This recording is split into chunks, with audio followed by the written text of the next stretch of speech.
Development of awareness. Introduction. In our previous discussions, we looked at different ways of reducing the harmful effects of negative emotions. Today, I would like to discuss another important method, the development of awareness. Awareness is particularly useful because emotions often give us physical signs before we fully recognize what is happening mentally. If we can learn to notice these early signs, we may be able to respond before an emotion becomes overwhelming. Recognizing emotions through the body.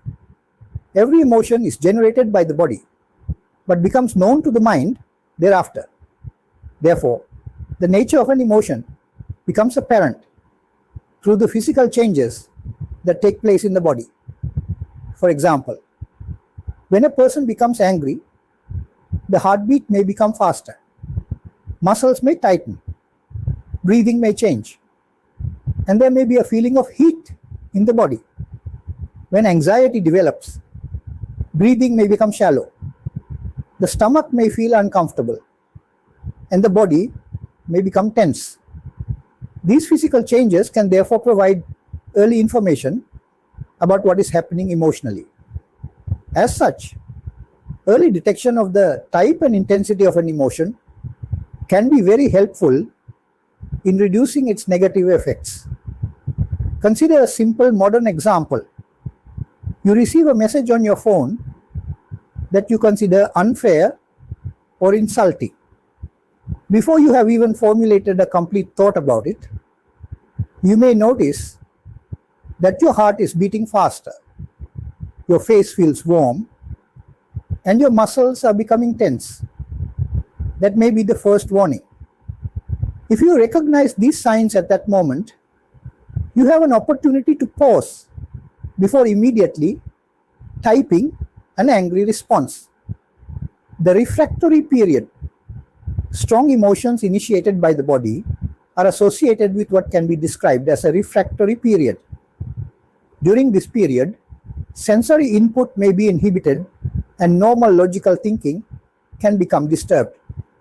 This is one reason why people sometimes say things or take actions during intense anger that they later regret. When emotion is very strong, our ability to examine a situation calmly may temporarily become weaker.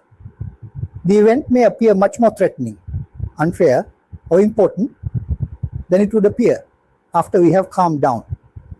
The negative effects of strong emotion can therefore be minimized if we can recognize the early stages of the emotion. There is another important factor. There can be a summation of negative effects when a series of similar events takes place within a short period of time without allowing the mind to recover and establish its normal condition. For example, imagine someone having a difficult morning. The first problem occurs while traveling to work.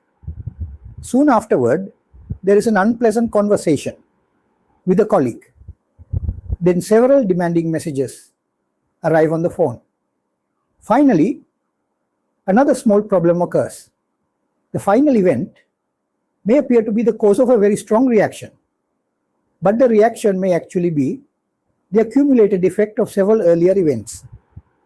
This is why awareness of the developing emotional state is so important.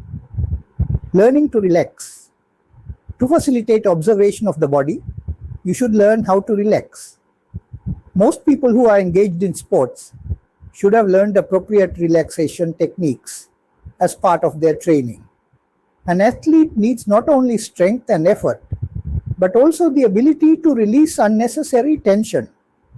Some yoga postures also provide a powerful relaxation experience.